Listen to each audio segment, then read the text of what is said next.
येवला तालुक्यातील सायगाव येथील ज्येष्ठ सामाजिक कार्यकर्ते कैलासवासी दादा पाटील नेहे यांच्या निधनानं संपूर्ण परिसरात शोककळा पसरली आहे।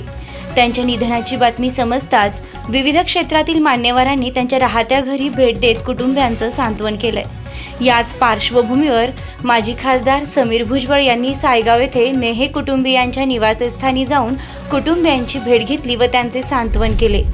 यावेळी त्यांनी कैलासवासी दादा पाटील नेहे यांच्या कार्याचा आढावा घेत त्यांच्या समाजातील योगदानाची आठवण करून दिली।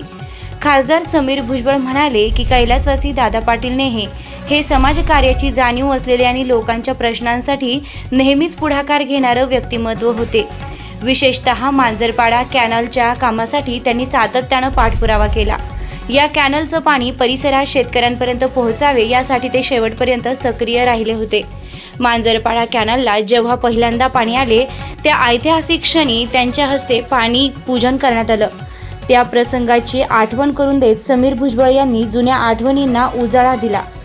समाजासाठी त्यांनी केलेलं कार्य नेहमी स्मरणात राहील असेही त्यांनी यावेळी सांगितले। कैलासवासी दादा पाटील नेहे यांच्या निधनामुळे समाजातील एक जिव्हाळ्याचा, कर्तृत्ववान आणि कार्यक्षम व्यक्ती हरपल्याची दुःखद भावना त्यांनी व्यक्त केली आहे। त्यांच्या जाण्यानं निर्माण झालेली पोकळी भरून निघणं कठीण असल्याचंही त्यांनी नमूद केलंय। यावेळी उपस्थित नागरिकांनीही कैलासवासी दादा पाटील नेहे यांच्या कार्याच्या आठवणी सांगत त्यांना भावपूर्ण श्रद्धांजली अर्पण केली। तसेच नेहे कुटुंबियांना धीर देत त्यांच्या दुःखात आपण सर्व सहभागी असल्याची भावना व्यक्त केली। GD9 न्यूज महाराष्ट्रासाठी माधव नेहेसह गजानन देशमुख, येवला।